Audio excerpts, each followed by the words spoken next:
Seamus ചേട്ടനെയും വിളിച്ചുകൊണ്ട് വന്ന് കാറിനകത്ത് കയറുന്നു. അപ്പോഴായിരിക്കും പുറകിലിരുന്ന ഹീറോ സീമസിന്റെ തലയ്ക്ക് തോക്ക് വെക്കുന്നു. ഒരക്ഷരം മിണ്ടാതെ വണ്ടി എടുക്കടാ. ഇത് കേട്ട് സീമസ് പറയും, ഞാൻ പറഞ്ഞത് നിങ്ങൾ ഇനിയും വിശ്വസിച്ചില്ലടാ. അവനെ കണ്ടില്ല അലിസ്റ്ററെ. അവൻ ആർക്കും ഇപ്പോൾ ഒരു ഭീഷണിയല്ല. അവന് തന്നെ അവൻ ആരാണെന്ന് അറിഞ്ഞൂടാ. ഈ ഒരു അവസ്ഥയിൽ അവനെ കൊല്ലേണ്ട ആവശ്യമുണ്ടോ? ഞാൻ ഈ നാട്ടിലെ എല്ലാ ബിസിനസ്സും നിർത്തലാക്കി എന്റെ ചേട്ടനുമായിട്ട് നാട് വിടാൻ തീരുമാനിച്ചിരിക്കുക. ഇനി ഞങ്ങൾ ആരെയും ഉപദ്രവിക്കുന്നില്ല. അത് കേൾക്കുമ്പോൾ ചിന്നപ്പയ്യൻ പറയും, അതൊന്നും പറഞ്ഞിട്ട് കാര്യമില്ല. എന്റെ അപ്പൻ നിങ്ങളെ കൊല്ലാനാണ് പറഞ്ഞു വിട്ടത്. കൊന്നിട്ട് അയാൾക്ക് ഫോട്ടോ അയച്ചു കൊടുക്കണം. അത് നിർബന്ധമാണ്. അത് കേട്ട് സീമസ് പറയും, എന്നാ പിന്നെ ഒരു കാര്യം ചെയ്യാം. ഞങ്ങൾ മരിച്ചതുപോലെ അഭിനയിച്ചു കിടക്കാം. നിങ്ങൾ ഫോട്ടോ എടുത്ത് അയച്ചോ. അപ്പൊ പിന്നെ ആർക്കും കുഴപ്പമില്ലല്ലോ. നിങ്ങൾക്ക് നിങ്ങളുടെ ജോലിയും കഴിയും. ആരെയും കൊല്ലേണ്ട ആവശ്യമില്ല. ഞങ്ങൾ ഈ നാടും വിട്ടു പോകാം. ഡീൽ ഓക്കെയാണോ? അത് കേട്ടിട്ട് ഹീറോ പറയും, ഈ ഡീലിനൊന്നും സമ്മതിക്കില്ല. പറഞ്ഞ സ്ഥലത്തേക്ക് വണ്ടി വിടുന്നു. അപ്പൊ സീമസ് ഉടനെ കാറിനകത്തുനിന്ന് ഒരു ഗ്രനേഡ് എടുത്തിട്ട്, എന്നാ പിന്നെ ഞങ്ങൾ രണ്ടുപേരും മാത്രമാക്കണ്ട, നിങ്ങളും കൂടെ വായോ, എല്ലാവരും ഒരുമിച്ച് ചേർന്ന് മരിക്കാന്ന് പറയും. ഇത് കണ്ട ഉടനെ ഗുണ്ടുപയ്യൻ അവന്റെ കയ്യിലെ തോക്കെടുത്ത് സീമസിന് കൊടുക്കുകയാണ്. ഞങ്ങളൊന്നും ചെയ്യല്ലേ എന്ന് പറഞ്ഞിട്ട്. പോരാത്തതിന് ഹീറോയുടെ കയ്യിലുള്ള തോക്കും തട്ടിപ്പറിച്ച് സീമസിന് കൊടുക്കും. ഇനിയിപ്പോ ഒന്നും ചെയ്യാനില്ല.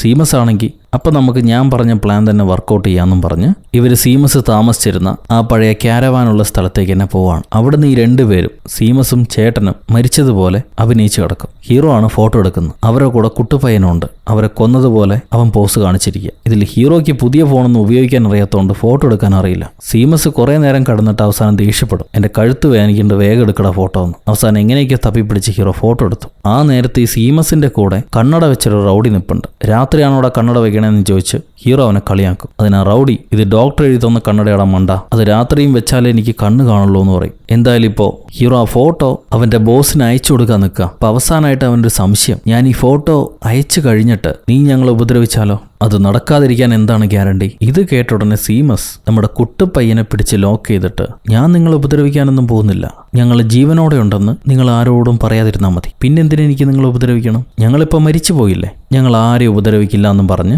ചെക്കനെ ലോക്ക് ചെയ്ത് പിടിച്ചു വെക്കുക. സോ സീമസ് ചതിക്കാൻ സാധ്യതയുണ്ടെന്ന് ഹീറോയ്ക്ക് മനസ്സിലായി. അതുകൊണ്ട് ഹീറോ കുട്ടപ്പന് കണ്ണ് കാണിച്ചു കൊടുക്കും രക്ഷപ്പെടാൻ വേണ്ടി. ഉടനെ കുട്ടാപ്പി അവന്റെ 2 വിരലും നീട്ടിയിട്ട് സീമസിന് ആഞ്ഞു കുത്തുക. പക്ഷെ കുട്ടപ്പന് പൊക്കമില്ലാത്തതുകൊണ്ട് അവന് കണ്ണ് വരെ എത്തുന്നില്ല. അതുകൊണ്ട് കവിളിലായിരിക്കും കുത്തുന്നത്. എല്ലാ പ്ലാനും കൈവിട്ടുപോയി. എന്നാൽ ഹീറോയുടെ അടുത്താണ് അലിസ്റ്റർ കിടക്കുന്നത്, സീമസിന്റെ സഹോദരൻ. അതുകൊണ്ട് ഹീറോ ചാടി അലിസ്റ്റർ പിടിക്കും. ചെറുക്കനെ വെറുതെ വിട്ടാൽ അലിസ്റ്റർ തിരിച്ചു തരാം, അതിനോടൊപ്പം എന്റെ തോക്കും എനിക്ക് തിരിച്ച് കയ്യിൽ വേണമെന്ന് പറയും. വില്ലൻ അപ്പൊ ചേട്ടനെ രക്ഷപ്പെടുത്താൻ വേണ്ടി ഹീറോയുടെ തോക്ക് തിരിച്ചു കൊടുക്കാന്ന് പറയും. എന്നിട്ട് അലിസ്റ്റർ വിടാൻ നേരം ഹീറോയ്ക്ക് അവൻ തോക്ക് വലിച്ചെറിഞ്ഞു കൊടുക്കുക. എന്നാൽ തോക്ക് കിട്ടിയ ഉടനെ ഹീറോ സീമസിന്റെ അടിക്കാരെ ഷൂട്ട് ചെയ്ത് വീഴ്ത്താൻ തുടങ്ങും. തിരിച്ച് അവന്മാരും പൊരിഞ്ഞ വെടിവെപ്പ്. ഹീറോ ചാടി ഒരു ടാങ്കിന് പുറകിൽ ഒളിച്ചിരിക്കുക. നമ്മുടെ കുട്ടുപയ്യനാണെങ്കിൽ മരിച്ചൊരു ഡെഡ് ബോഡിക്ക് പുറകിലായിരിക്കും ഒളിച്ചിരിക്കുക. അത് ആ കണ്ണട വെച്ചവനാ. അവന്റെ കണ്ണട അടിച്ചു മാറ്റിയിട്ട് അതവൻ ഹീറോയ്ക്ക് വലിച്ചെറിഞ്ഞു കൊടുക്കുന്നുണ്ട്. ഇത് ഡോക്ടർ എഴുതി കൊടുത്ത ഒന്ന് വെച്ച് നോക്ക്, അപ്പൊ നിനക്ക് കണ്ണ് കാണുമെന്ന് പറയും കുട്ടാപ്പി. ഇവന്മാരാണെങ്കിൽ പുറഞ്ഞം വെടിവെപ്പ്. ഹീറോ തിരിച്ച് വെടിക്കുന്നുണ്ടെങ്കിലും ആരുടെയും മേത്ത് കൊള്ളുന്നില്ല.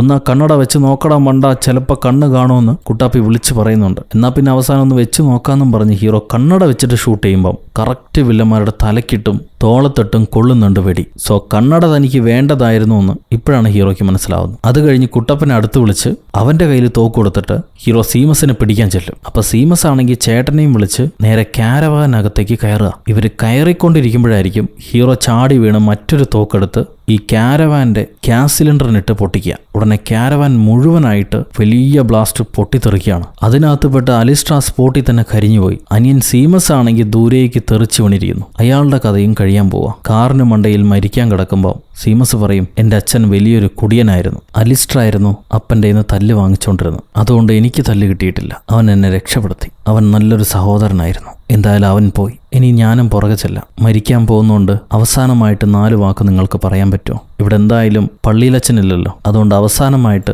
4 നല്ല വാക്ക് നിങ്ങൾ പറയാൻ പറ്റുമോ എന്ന് സീമസ് ചോദിക്കും. ഹീറോയ്ക്കാണെങ്കിൽ പള്ളിയിൽ പോകാത്തതുകൊണ്ട് അങ്ങനെ പറഞ്ഞു ശീലമില്ല. ഈ ഗുണ്ടപ്പൻ എന്തെങ്കിലും പറയാൻ അറിയുമെന്നും പറഞ്ഞ് ഹീറോ കുട്ടാപ്പിയുടെ മുഖത്ത് നോക്കും. അപ്പൊ കുട്ടാപ്പി പറയും, സ്ട്രോബെറികളൊന്നും ബെറികളല്ല, അതുപോലെ ബനാനയിൽ കുരുവില്ല, കുരുവില്ലാത്ത പഴമാണ് വാഴപ്പഴം. ഇത് കേട്ട തൽക്ഷണം സീമസ് മരിച്ചു പോവാണ്. അയാൾക്ക് ആത്മശാന്തി കിട്ടി കാണും എന്ന് വിചാരിക്കുന്നു. എന്തായാലും അത് കഴിഞ്ഞ് ഹീറോയും ഗുണ്ടാപ്പിയും കൂടെ കാർ എടുത്ത് അവിടെ നിന്ന് പോവാണ്. എന്നാൽ ഇവര് പോയി കഴിയുമ്പോഴാണ് മനസ്സിലാവുന്നത്, നമ്മുടെ അലിസ്റ്റർ തീയിൽ വെന്ത് മരിച്ചു എന്ന് വിചാരിച്ച അലിസ്റ്റർ ശരിക്കും മരിച്ചിട്ടില്ല. അയാൾ രക്ഷപ്പെട്ടിരിക്കുന്നു. അനിയനെ കൊലപാതകം ചെയ്ത ടോമിയോട്, ഹീറോയോട് അവനെ തീർത്താൽ തീരാത്ത പകയാണിപ്പോൾ. ഞാൻ നിനക്ക് വേണ്ടി വരുമടാ, നിന്നെ കൊല്ലാൻ വരുമടാ എന്നയാൾ പറയുന്നുണ്ട്. എന്നാൽ ഇതൊന്നും അറിയാതെ ഹീറോയും ഗുണ്ടുപ്പയ്യനും കൂടെ ചേർന്ന് അവരുടെ മിഷൻ സക്സസ് ആയതുകൊണ്ട് വലിയ ആഘോഷത്തിലാണ്. ഹീറോ പറയും, എനിക്ക് നിന്നെ കാണുമ്പോൾ എനിക്ക് പരിചയമുള്ള മറ്റൊരാളുടെ മുഖമാണ് ഓർമ്മ വരുന്നത്. അത് മറ്റാരുമല്ല, ഹീറോയുടെ മകന്റെ മുഖമാണ്. എന്തായാലും മിഷൻ വൃത്തിയായി പൂർത്തീകരിച്ചുകൊണ്ട് ഹീറോ കുട്ടാപ്പിയെ, നീ ഒരു റിയൽ ഹിറ്റ്മാനായി മാറിയിരിക്കുന്നു, റിയൽ സോൾജർ, അതുകൊണ്ട് നിന്നെ ആദരിക്കാമെന്നും പറഞ്ഞ് അവൻ ആ ഹിറ്റ്മാൻ ബഹുമതി കൊടുക്കും. അവനതിൽ ഒരുപാട് സന്തോഷമായി. ഞാൻ ഇതുവരെ എൻ്റെ ജീവിതത്തിൽ ഒന്നും ജയിച്ചിട്ടില്ല, നേടിയിട്ടില്ല, ആദ്യമായിട്ടാണ് ഇങ്ങനെ. അത് കേട്ട് ഹീറോ, അങ്ങനെ വിചാരിക്കേണ്ട, നിനക്ക് ഒരുപാട് കഴിവുകളൊക്കെ ഉണ്ട്, ഇതൊരു തുടക്കമായിട്ട് കൂട്ടിയാൽ മതി, ഇനി ഒരുപാട് കാര്യങ്ങളിൽ നീ ജയിക്കാൻ പോകുന്നേ ഉള്ളൂ. ഈ സന്തോഷം എന്തായാലും നമുക്ക് നിന്റെ അപ്പനെ അറിയിക്കണ്ടേ, പെട്ടെന്ന് പുറപ്പെടാമെന്നും പറഞ്ഞ് അവര് കാർ എടുത്ത് ബോസിന്റെ വീട്ടിലേക്ക് വരിക, കുട്ടാപ്പിയുടെ വീട്ടിലേക്ക് വന്ന് കാർ നിർത്താൻ നേരം ഹീറോ കുട്ടാപ്പിയോട് പറയും, ഞാൻ നിന്നോടൊരു കാര്യം കള്ളമായിരുന്നു പറഞ്ഞത്, എനിക്ക് കുടുംബമില്ലെന്ന്. എന്നാൽ സത്യത്തിൽ എനിക്കൊരു കുടുംബമുണ്ട്, ഒരു കുട്ടിയുണ്ട്, നിന്നെപ്പോലൊരു പയ്യനാണ് എനിക്കുള്ളത്. ഞാൻ ഈ ജോലി നിർത്തി അവരുടെ അടുത്തേക്ക് തിരിച്ചു പോവാ. ഞാൻ പോയില്ലെങ്കിൽ എൻ്റെ ഭാര്യ വേറൊരു കല്യാണം കഴിക്കും, അതും ഒരു നാറീനെയാണ് കെട്ടുക. അവൻ എനിക്ക് തീരെ ഇഷ്ടമല്ല. എനിക്ക് എത്രയും പെട്ടെന്ന് തിരിച്ചു പോകണം. ഞാൻ എന്തായാലും നിന്നെ മിസ് ചെയ്യുമ്പോൾ വിളിക്കാം. ഇപ്പം നീ അച്ഛൻ്റെ അടുത്തേക്ക് പോയിക്കോന്നും പറഞ്ഞ് ഹീറോ കുട്ടാപ്പിനെ പറഞ്ഞുവിടാ. കുട്ടാപ്പി ഓടിച്ചെന്ന് മുട്ടബോസിനെ കെട്ടിപ്പിടിക്കും. എന്നിട്ട് ആ ഫോട്ടോയൊക്കെ കാണിച്ചു കൊടുക്കുന്നുണ്ട്. അപ്പം മുട്ടബോസ് പറയും, നീ ഇന്നാണ് എൻ്റെ മകനായിട്ട് മാറിയത്, ശരിക്കുള്ള മകൻ. ഞാൻ നിന്നിൽ അഭിമാനിക്കുന്നു. എൻ്റെ മകൻ യോഗ്യനായിട്ടുണ്ട്. എന്തായാലും നീ ചെന്ന് റെസ്റ്റ് ചെയ്യ്, ഞാൻ ടോമിയായിട്ട് സംസാരിക്കട്ടെ എന്നും പറഞ്ഞ് മുട്ടബോസ് ടോമിയെ അടുക്കളയിലേക്ക് വിളിച്ചോണ്ട് വരാം. എന്നിട്ട് ഹീറോയ്ക്ക് വേണ്ട ലണ്ടനിലേക്ക് പോകാനുള്ള ഫ്ലൈറ്റ് ടിക്കറ്റ് ഹീറോയ്ക്ക് കൊടുക്കും. ഹീറോയുടെ പേരൊക്കെ മാറ്റി മറ്റൊരു പേരിൽ ടിക്കറ്റും പാസ്പോർട്ടൊക്കെ അറേഞ്ച് ചെയ്തിട്ടുണ്ട്. ഇനി നിനക്ക് വേണ്ട പണം ഞാൻ തരാം, വെയിറ്റ് ചെയ്യുന്നും പറഞ്ഞ് മുട്ടബോസ് പണം എടുക്കാൻ പോവാ. അപ്പൊ ഹീറോ പറയും, നിങ്ങളെ മോൻ നിങ്ങൾ വിചാരിച്ച പോലെയല്ല, അവനൊരു നല്ല മനുഷ്യനാ, കഴിവുള്ള പയ്യൻ, അവൻ ഉയരത്തിലേക്ക് വരും, അവനെക്കുറിച്ച് ആലോചിച്ച് വിഷമിക്കണ്ടെന്ന് പറയും. അപ്പൊ മൊട്ട, അതെനിക്കറിയാം, അവൻ എൻ്റെ മകനായതുകൊണ്ടാ അവൻ ഈ കഴിവൊക്കെ ഉള്ളത്. എന്തായാലും പറഞ്ഞതിന് നന്ദിയെന്നും പറഞ്ഞ് അടുത്തത് മകന്റെ മുറിയിലേക്ക് വരാം. മകനെ കൺഗ്രാജുലേറ്റ് ചെയ്തിട്ട് നിനക്ക് വേണ്ടി നമ്മുടെ കുടുംബ സ്വത്തായ ഒരു സമ്മാനം ഉണ്ടെന്നും പറഞ്ഞ് മുത്തശ്ശൻ ഉപയോഗിച്ചുകൊണ്ടിരുന്ന തോക്ക് മകന് കൊടുക്കും. എന്നിട്ട് ആ തോക്ക് സ്വന്തമാക്കണമെങ്കിൽ നീ സ്വന്തമായി അടുത്തൊരു മിഷൻ കൂടെ ചെയ്യണം. ഞാൻ പുതിയൊരു ബിസിനസ് പാർട്ട്ണറുമായിട്ട് ജോയിൻ ചെയ്തിട്ടുണ്ട്. അയാൾക്ക് വേണ്ടി വലിയൊരു മിഷനാണ് നമ്മൾ ചെയ്യാൻ പോകുന്നത്, ആയുധം സപ്ലൈ. അതിന്റെ ആദ്യ ഓർഡർ നീയാണ് എടുക്കാൻ പോകുന്നത്. എന്നാൽ അതിന് മുന്നോടിയായി പുള്ളിക്കാരനൊരു സമ്മാനം വേണം, നമ്മുടെ ടോമിയെ നീ അയാൾക്ക് കൊണ്ടുപോയി കൊടുക്കണം. ഇത് കേൾക്കുമ്പോൾ കുട്ടാപ്പി ചോദിക്കും, എനിക്ക് മനസ്സിലാവുന്നില്ല നിങ്ങൾ പറയുന്നത്. അതിന് അവന്റെ അപ്പൻ, ടോമി ആ ബിസിനസ് പാർട്ട്ണറുടെ കുടുംബത്തിലെ ഒരാളെ കൊന്നുകളഞ്ഞു, അതുകൊണ്ടാണ് അവൻ ഈ നാട്ടിലേക്ക് വന്നത്. രക്ഷപ്പെടാൻ വേണ്ടി സ്വന്തം ബോസിന്റെ കുടുംബത്തിലെ ഒരാളെ കൊന്നു കളഞ്ഞവനാണ് അവൻ, അതുകൊണ്ട് അവനെയാണ് നമ്മൾ തിരിച്ചു കൊടുക്കാൻ പോകുന്നത്. ഇത് കേൾക്കുമ്പോൾ കുട്ടാപ്പി പറയും, ടോമി എന്റെ കൂട്ടുകാരനാ, എനിക്ക് അങ്ങനെ ചെയ്യാൻ പറ്റില്ലെന്ന്. അതിനപ്പൻ, ടോമി ഒരിക്കലും നിന്റെ കൂട്ടുകാരനല്ല, അവൻ പറഞ്ഞ ജോലി ചെയ്തു, അത്രയേ ഉള്ളൂ. അതിലും നീ വിചാരിക്കുന്നത് പോലെയല്ല അവൻ വന്ന ഉടനെ പറഞ്ഞത് നിന്നെപ്പോലൊരു വൃത്തികെട്ട സാധനത്തിന് അവൻ ഇത്രയും നേരം തലയിൽ ചുമന്നു എന്നാണ്. നീ ഒരു പണിയും ചെയ്തില്ല അത്രേ, പണി മുഴുവൻ അവനാണ് ചെയ്തത്. നീ അവനൊരു ശല്യമായിട്ട് കൂടെ ഇരിക്കുകയായിരുന്നു എന്ന്, എങ്ങനെയെങ്കിലും ഒഴിവാക്കാൻ അവൻ കാത്തിരിക്കുകയായിരുന്നു അത്രേ. അത് കേട്ട് കുട്ടാപ്പി ചോദിക്കും, അങ്ങനെ അയാൾ പറയില്ലല്ലോ, അങ്ങനെ പറയേണ്ട ആവശ്യമില്ലല്ലോ. അതിന് മുട്ടബോസ്, അവൻ അങ്ങനെ പറഞ്ഞാലല്ലേ അവന് കൂടുതൽ പണം കൊടുക്കേണ്ടി വരിക, അതിനായിരിക്കും അങ്ങനെ പറഞ്ഞിട്ടുണ്ടാവുക. ഞാനിങ്ങനെ എത്ര ഹിറ്റ്മാൻമാരെ കണ്ടിട്ടുണ്ട്, എല്ലാവന്മാരും നാറികളാണ്. അതിലേറ്റവും വലിയ നാറിയാണ് ഈ ടോമി. അവനിപ്പോൾ $40,000 എക്സ്ട്രാ ചോദിച്ചിട്ടുണ്ട്. ഇവന്മാരെയൊന്നും വിശ്വസിക്കണ്ട, തരം കിട്ടിയാൽ നമ്മൾ ഇല്ലാതാക്കും. നമ്മുടെ സേഫ്റ്റിയാണ് നമുക്ക് മുഖ്യം. അതാണ് ഈ തൊഴിലിൽ നീ ആദ്യം പഠിക്കേണ്ടത്. ഇപ്പം അവനെ കൊണ്ടുപോയി കൊടുക്കുമോ ഇല്ലയോ? ഇത് കേട്ട് മകൻ പറയും, ഞാൻ കൊടുക്കാൻ തയ്യാറാണ്, ഇങ്ങനെ ഒരുത്തം നമുക്ക് വേണ്ടാന്ന്. അയാൾ പറഞ്ഞത് കുട്ടാപ്പി വിശ്വസിച്ചു. എന്തായാലും അത് കഴിഞ്ഞിട്ട് അപ്പൻ മകനെയും വിളിച്ചോണ്ട് വന്ന് ടോമിയുടെ കയ്യിൽ ആ $40,000 കൊടുത്തിട്ട്, നീ ചോദിച്ച എക്സ്ട്രാ പണം ഇതിനകത്തുണ്ട്, നിന്നെ ഡ്രോപ്പ് ചെയ്യാൻ കുട്ടാപ്പിയും കൂടെ വരുന്നതായിരിക്കും എന്ന് പറയും. അങ്ങനെ കുട്ടാപ്പി ഹീറോയോടൊപ്പം ചേർന്ന് ഹീറോയെ എയർപോർട്ടിലേക്ക് ഡ്രോപ്പ് ചെയ്യാൻ പോവാ. അപ്പൊ കുട്ടനൊന്നും മിണ്ടുന്നില്ല. ഹീറോ ചോദിക്കും, എന്താടാ മിണ്ടാത്ത്, ഇത്രയും നേരം വാതോരാതെ സംസാരിച്ചാണല്ലോ, ഇപ്പൊ എന്ത് പറ്റി, നിന്റെ കാമുകിനെ മിസ് ചെയ്യുന്നുണ്ടോന്ന്? അവൻ പറയും, അതിനെക്കുറിച്ച് എനിക്ക് സംസാരിക്കാൻ താല്പര്യമില്ല. എന്തായാലും ഞാൻ ഇവിടുന്ന് പോകുന്നതുകൊണ്ട് അവസാനമായി നിന്നെ ഒരു കാര്യം കൂടെ പഠിപ്പിക്കാം. ഈ കാർ ഞാൻ ആരെയും തൊടിയില്ല, എന്നാൽ നിനക്ക് ഓടിക്കാൻ തരാമെന്നും പറഞ്ഞ് ഹീറോ തന്റെ കാർ കുട്ടാപ്പിയുടെ കയ്യിൽ കൊടുത്ത് അവനെ ഓടിക്കാൻ പഠിപ്പിക്കുകയാണ്. അങ്ങനെ അവർ ഓടിച്ച് പഠിച്ചുകൊണ്ടിരിക്കുമ്പോഴായിരിക്കും കുറേയധികം കറുത്ത കാറുകൾ വന്ന് ഇവരുടെ കാറിനെല്ലാം വളഞ്ഞ് പിടിക്കുന്നു. നോക്കുമ്പോണ്ട് ആ കാറിനകത്തുനിന്നും നമ്മുടെ ലിറ്റിൽ ഫിംഗർ പുറത്തേക്ക് വരുന്നു. പഴയ ബോസിനെ കണ്ട ഹീറോ ഞെട്ടും. അപകടം മനസ്സിലാക്കിയിട്ട് ഹീറോ ചെറുക്കനെ പുറത്തേക്ക് ഇറങ്ങണ്ടെന്ന് പറഞ്ഞ് അവൻ മാത്രം പുറത്തേക്ക് ഇറങ്ങി നിൽക്കുക. ഉടനെ ലിറ്റിൽ ഫിംഗറിന്റെ ഒരു അടിക്കാരൻ ഹീറോയുടെ മണ്ടയ്ക്കൊരു കൊട്ടുകൊടുത്ത് അവനെ ബോധം കെടുത്തി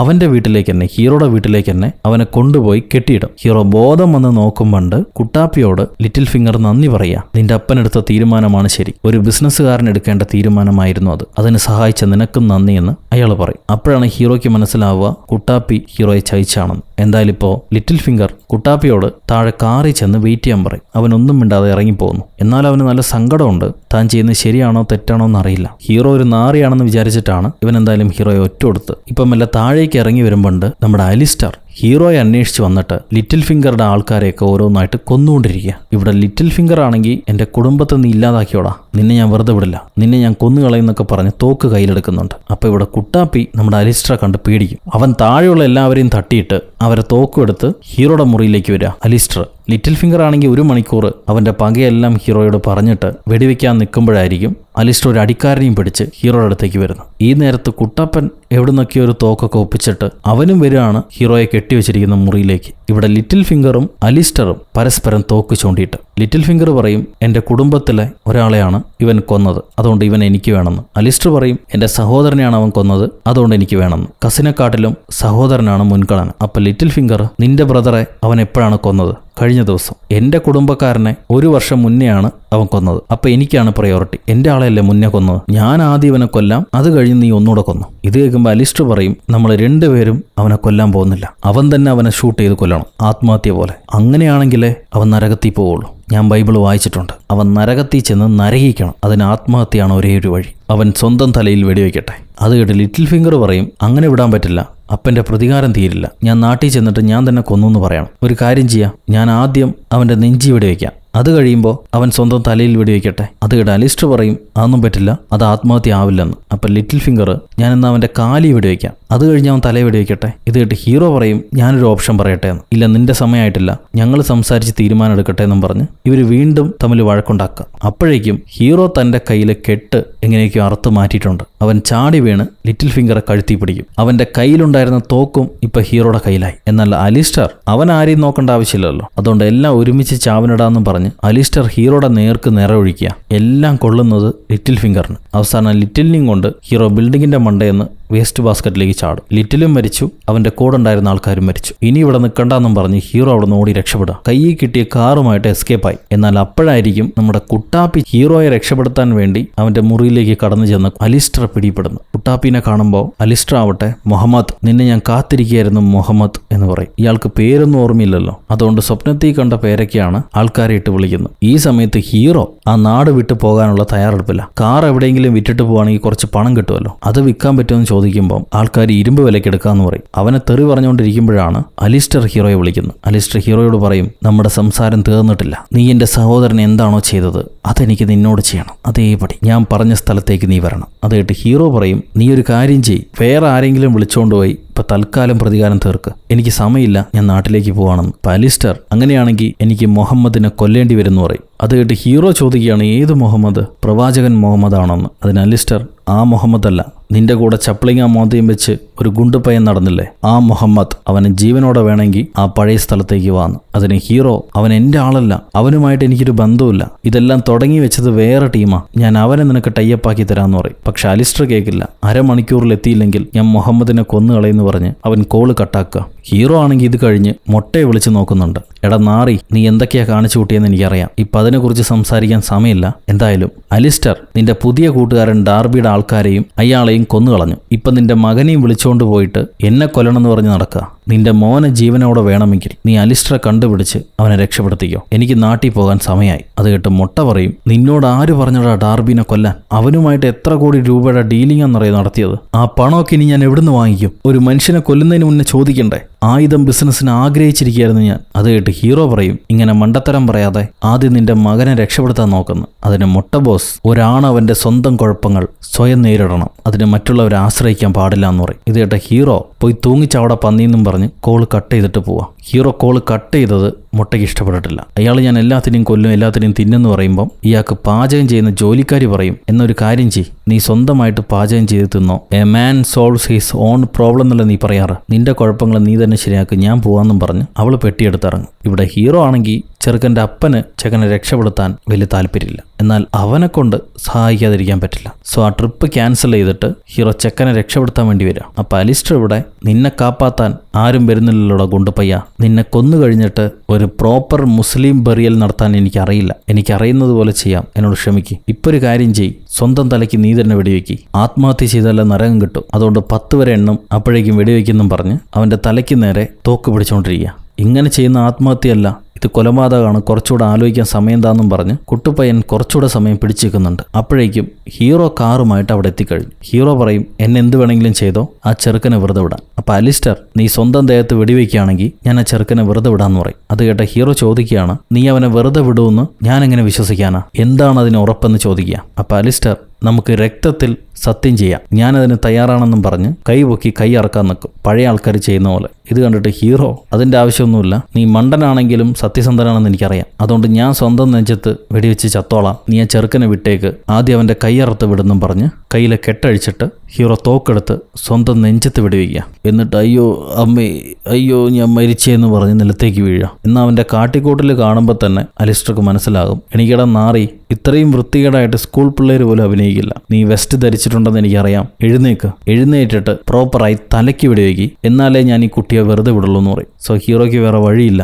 ഹീറോ തലയ്ക്ക് തന്നെ വെടിവെക്കാൻ തയ്യാറാവുക. അത് കണ്ടിട്ട് കുട്ടുപയ്യൻ പറയാണ്, നിങ്ങൾ മരിക്കരുത് ബ്രദർ, നിങ്ങൾക്കൊരു മകനുള്ളതല്ലേ, അവനെക്കുറിച്ച് ആലോചിച്ചിട്ടെങ്കിലും നിങ്ങൾ മരിക്കരുത്, നമുക്ക് വേറെ വല്ല വഴിയുണ്ടാവുമെന്ന്. അതിന് ഹീറോ, എൻ്റെ മകന് ഞാൻ നല്ലൊരു അച്ഛനായിരുന്നില്ല, നിനക്ക് നല്ലൊരു അങ്കിളും ആയിട്ടില്ല, അങ്ങനെ ആർക്കും ഉപയോഗമില്ലാതെ ജീവിക്കുന്നതിലും ഭേദം മരിക്കുന്നതന്നെ. എന്തായാലും ഞാൻ മരിക്കുന്നതിന് മുന്നേ ഒരു കാര്യം പറയാം, നീ നല്ലൊരു കുട്ടിയാ, നിന്റെ അച്ഛൻ തെണ്ടി പറയുന്ന ഒരു കാര്യം കേൾക്കണ്ട, നിന്റെ മനസ്സിൽ തോന്നുന്ന നല്ല കാര്യങ്ങൾക്ക് വേണ്ടി മാത്രം ജീവിക്കുക. ചോദിച്ചാൽ പറ, അങ്കിൾ ടോം പറഞ്ഞിട്ടാണ് ഞാനിതൊക്കെ ചെയ്യുന്നതെന്ന്, ഞാൻ പറഞ്ഞത് ഒരിക്കലും മറക്കണ്ട, ഞാൻ പോണെന്നും പറഞ്ഞ് ഹീറോ നേരെ തൊണ്ടയ്ക്ക് തോക്കും വെച്ച് ഒരൊറ്റ വെടിയാ. പക്ഷെ തോക്കിൽ ഉണ്ടയില്ലായിരുന്നു. നീയൊക്കെ ഏതടാ, നീയൊക്കെ എവിടുന്ന വരുന്നത്? ഞാനാണോ ഭ്രാന്തൻ, അതോ നീയാണോ ഭ്രാന്തൻ? ചാകാൻ വരുമ്പം ഒരു നല്ല തോക്കെങ്കിലും എടുത്തിട്ട് വന്നൂടെ? നിന്റെ ഇപ്പോൾ വേറെ തോക്കുണ്ടോ? ഹീറോ പറയും, ഇല്ല, വേറെ എടുക്കാൻ മറന്നുപോയെന്ന്. എന്നാൽ പിന്നെ ഒരു കാര്യം ചെയ്യ്, നിന്റെ ബുള്ളറ്റും എൻ്റെ ബുള്ളറ്റും സെയിം ആണെന്ന് തോന്നുന്നുണ്ട്, ഇതിട്ട് വെടിവെച്ചോന്നും പറഞ്ഞ് അലിസ്റ്റർ അവൻ്റെ തോക്കിലെ ബുള്ളറ്റ് ഒരെണ്ണം എടുത്ത് ഹീറോയ്ക്ക് കൊടുക്കുക. ഈ ഗ്യാപ്പിന് നമ്മുടെ കുട്ടുപയ്യൻ അലിസ്റ്ററിന്റെ കുട്ടുവിനിട്ട് ഒരൊറ്റ കുത്തു കൊടുക്കും. ഇപ്പം ഹീറോ ആണെങ്കിൽ തോക്കിൽ കറക്റ്റായി ഉണ്ടയിട്ട്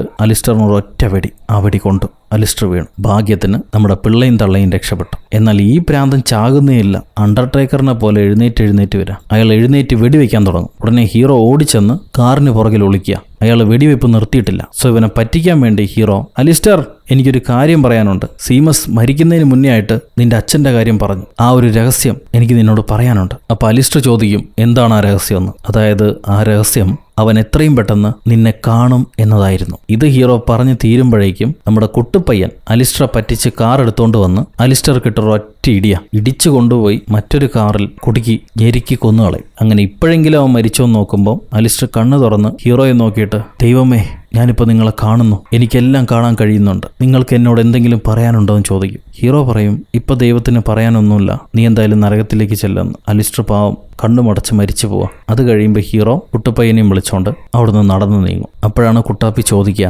എനിക്ക് അവസാനമായി ഒരു സഹായം കൂടെ നിങ്ങൾ ചെയ്തു തരണമെന്ന്. സഹായം എന്താണെന്ന് വെച്ചാൽ, ഈ കുട്ടാപ്പിയുടെ കൂട്ടുകാരൊക്കെ മറ്റേ സ്ട്രേഞ്ചേഴ്സ് തിങ്സ് കളിക്കുന്നില്ലേ, അതിൽ അവനൊന്ന് ആളാവണം. ഇത്രയും നാൾ അപമാനിക്കപ്പെട്ടതല്ലേ, അതുകൊണ്ട് ഇപ്പോൾ ഒന്ന് ആളാവണം എന്ന് പറയും. ഹീറോ ഫുൾ സപ്പോർട്ടും കൊടുത്ത് പുറകെ ഒളിച്ചിരുന്നിട്ട് കുട്ടപ്പനെ ആ കൂട്ടത്തിലേക്ക് പറഞ്ഞുവിടാം. അവിടെ കാമുകിയുടെ ചേട്ടനുണ്ടാവും വാളുമായിട്ട്. കുട്ടപ്പൻ തിരിച്ചു വരുന്ന കണ്ടപ്പോൾ തന്നെ ആ മെലിഞ്ഞോൻ കുട്ടപ്പനുമായിട്ട് വഴക്കിടുന്നു. കുട്ടപ്പൻ്റെ കയ്യിലുള്ള വടിയൊക്കെ ദൂരേക്ക് തെറിച്ചുപോയി. എന്നാലും അവൻ കീഴടങ്ങാൻ തയ്യാറായില്ല. കൈ രണ്ടും ചുരുട്ടി പിടിച്ച് ഈ എലുമ്പനുമായിട്ട് യുദ്ധം ചെയ്യാൻ തയ്യാറായിട്ട് നിൽക്കുക. എലുമ്പന് ഓടി വരുമ്പോൾ അവൻ്റെ കൈ തടഞ്ഞിട്ട് ഈ 2 വിരൽ പ്രയോഗമില്ലേ, അതവൻ നടത്തും. വിരലുകൊണ്ട് കണ്ണിലേക്ക് ഒരൊറ്റ കുത്ത്. അതോടെ എതിർ ടീമിന്റെ ക്യാപ്റ്റൻ നിലത്ത് വീണു. ഇത് കണ്ട ഉടനെ ഹീറോ ഒരു വലിയ ദണ്ടുമായി വന്ന് കണ്ണി കാണുന്ന പിള്ളേരെയൊക്കെ തല്ലി വീഴ്ത്തുക. എല്ലാവരെയും അടിച്ചിട്ട് ഒരു യുദ്ധം ചെയ്യാൻ വേണ്ടി പുറപ്പെട്ടിരിക്കുക ഹീറോ. അപ്പോൾ കുണ്ടപ്പനെ നോക്കുമ്പോൾ അവൻ കയ്യിലൊരു ബോൾ ഉരുട്ടിയിട്ട് അടുത്തുള്ള പിള്ളയെ എന്തോ ചെയ്യുന്നുണ്ട്. നീ എന്താടാ കാണിക്കണമെന്ന് ചോദിക്കും. അവൻ പറയും, ഞാനൊരു ശാപം വിടാൻ പോവാണെന്ന്. ഹീറോയ്ക്കൊന്നും മനസ്സിലാവില്ല. ഹീറോ ചുറ്റും നോക്കുമ്പം എല്ലാ പിള്ളേരും ഈ സിനിമയെ കാണിക്കുന്ന മന്ത്രവാദം പോലെ പരസ്പരം മന്ത്രം ജപിച്ചും ബലൂൺ വെച്ചും തമ്മിൽ തല്ലിക്കൊണ്ടിരിക്കുക. അപ്പോൾ ഈ തല്ലൊന്നും റിയൽ ആയിരുന്നില്ല. എന്നാൽ ഹീറോ ആവട്ടെ ഒരു 5-6 എണ്ണത്തിന് ഇപ്പം തന്നെ തലയിലടിച്ച് താഴെട്ട് കഴിഞ്ഞു. ഇതിനിപ്പോൾ എന്ത് ചെയ്യും? മെല്ലെ ചെന്ന് ഓരോരുത്തരായിട്ട് വിളിച്ച് എഴുന്നേൽപ്പിക്കാൻ നോക്കുന്നുണ്ട്. ഈ നേരത്ത് കാടിനകത്ത് 2 പേരെ കെട്ടിവെച്ചിട്ടുണ്ടാവും. അവരെയൊക്കെ കണ്ട് എതിർ ടീം ക്യാപ്റ്റൻ പേടിച്ചരണ്ടിരിക്കുക. അവൻ അവസാനം പറയും, ഞാൻ തോറ്റു, ഞങ്ങളുടെ പട കീഴ്പ്പെട്ടിരിക്കുകയാണ്, ഇപ്പം നിങ്ങളാ ജയിച്ചത്, ഇനി ഞങ്ങളൊന്നും ചെയ്യല്ലേ എന്ന് പറഞ്ഞ് അവൻ കരയുക. അപ്പോൾ കുട്ടാപ്പിയുടെ ടീം പറയും, നമ്മൾ ജയിച്ചു, എല്ലാത്തിനും കാരണം കുട്ടാപ്പിയാണെന്ന്. ഉടനെ ഹീറോ കുട്ടാപ്പിയോട് ഇപ്പം ചെന്ന് ആ പെണ്ണിനോട് സംസാരിക്കുന്നു പറയും. കുട്ടാപ്പി ചെന്ന് ആ സുന്ദരി കുട്ടിയോട് നമുക്ക് ഒരുമിച്ച് ഒരു കാപ്പി കുടിക്കാൻ പോയാലോ എന്ന് ചോദിക്കുകയാണ്. അവൾ തീർച്ചയായും എന്ന് പറഞ്ഞ് ചിരിക്കുന്നുണ്ടാവും. അവിടെ നിന്ന് അങ്ങനെ ബ്ലാക്ക് ഔട്ട് ചെയ്താൽ നേരെ ലണ്ടനിലേക്ക് വരുന്നു. അവിടെ ഹീറോയുടെ ഭാര്യയുടെ കാമുകൻ, അയാൾ PT മാസ്റ്ററാ. പുള്ളിക്കാരൻ കുട്ടികൾക്കൊക്കെ ക്ലാസ് എടുത്തുകൊണ്ടിരിക്കുകയാവും. അപ്പോഴായിരിക്കും ഹീറോ അങ്ങോട്ട് കടന്നു വരുന്നു. മകനെ കെട്ടിപ്പിടിച്ചിട്ട് ഇനി അപ്പൻ ഈ നാട്ടിൽ തന്നെ ഉണ്ടാവും, എവിടെയും പോവില്ല, അടിക്കടി മോനെ കാണാൻ വരാം എന്ന് പറയും. എന്നിട്ട് ഈ മണ്ടൻ PT മാസ്റ്റർ പോലെയല്ല, ഞാൻ നിങ്ങൾക്ക് വേണ്ടി ഇരുവിരൽ പ്രയോഗം പറഞ്ഞുതരാം, അതാണ് രക്ഷയ്ക്ക് സഹായിക്കുക. ഇതുവരെ ലോകത്ത് മറ്റാർക്കും അറിയാത്തൊരു സെൽഫ് ഡിഫൻസ്, അതാണ് എൻ്റെ മക്കൾ പഠിക്കാൻ പോകുന്നത്. അതോടുകൂടെ ലണ്ടൻ കോളിംഗ് എന്ന ഈ സിനിമ അവസാനിക്കുന്നു. സോ ഗൈസ്, എങ്ങനെയുണ്ട്? ഈ കഥയെങ്കിലും നിങ്ങൾക്ക് ഇഷ്ടപ്പെട്ട് കാണും എന്ന് വിചാരിക്കുന്നു. നിങ്ങളുടെ അഭിപ്രായം കമൻറ്റിലൂടെ രേഖപ്പെടുത്തൂ. ലൈക്ക് ചെയ്യാനും ഷെയർ ചെയ്യാനും പുതിയ കൂട്ടുകാരെല്ലാവരും ചാനൽ സബ്സ്ക്രൈബ് ചെയ്യാനും ഒരിക്കലും മറക്കരുത്. അടുത്തൊരു അടിപൊളി സിനിമയായിട്ട് വീണ്ടും കാണുന്നതുവരെ, until then, it's bye from ഒരു കഥ സ്ഥലട്ട് മസ്.